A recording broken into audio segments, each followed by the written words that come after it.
आम संग सिय राहति सुखारी, पुर परिजन गृह सुरति विसारी।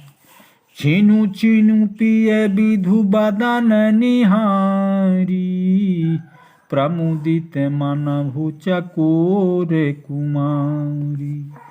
श्री रामचंद्र जी के साथ सीता जी अयोध्यापुरी कुटुंब के लोग और घर की याद भूलकर बहुत ही सुखी रहती हैं। क्षण क्षण पति श्री रामचंद्र जी के चंद्रमा के समान मुख को देखकर वे वैसे ही परम प्रसन्न रहती हैं जैसे चकोर कुमारी चकोर चंद्रमा को देखकर रहती है। नाहने है नीति बढ़त बिलो की, हर सित रहित दिवस जिमि को की। सिय मनु राम चरण अनुरागा, अवध सहस सम बनु प्रिय लागा। स्वामी का प्रेम अपने पत्नी अत्यंत बढ़ता हुआ देखकर सीता जी ऐसी हर्षित रहती हैं जैसे दिन में चकवी सीता जी का मन श्री रामचंद्र जी के चरणों में अनुरक्त है।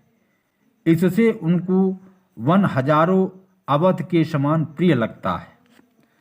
परन कुटी प्रिय प्रियतम संगा, प्रिय परिवार कुरंग विहंगा।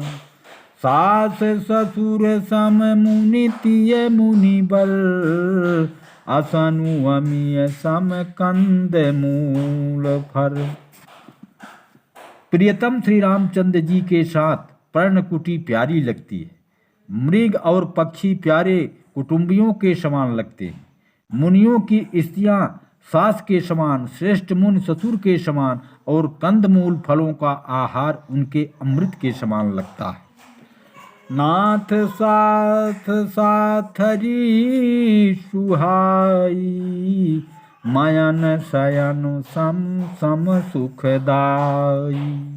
लोकप होहि बिलोकत जासु, तेहि के मोहि सक विषय बिलासु। स्वामी के साथ सुंदर साथरी, कुश और पत्तों की सेज, सैकड़ों कामदेव की सेजों के समान सुख देने वाली हैं, जिनके कृपा पूर्वक देखने मात्र से जीव लोकपाल हो जाते हैं। उनको कहीं भोग विलास मोहित कर ही नहीं सकता है। सुमिरत राम ही तजहि जन तृण सम विषय बिलासु। राम प्रिया जग जननी सिय कछु नया चरजुतासु। जिन श्री रामचंद्र जी का स्मरण करने से भक्तजन तमाम भोग विलास को तिनके के समान त्याग देते हैं, उन श्री रामचंद्र जी की प्रिय पत्नी और जगत की माता सीता जी के लिए यह भोग विलास का त्याग कुछ भी आश्चर्यजनक नहीं है।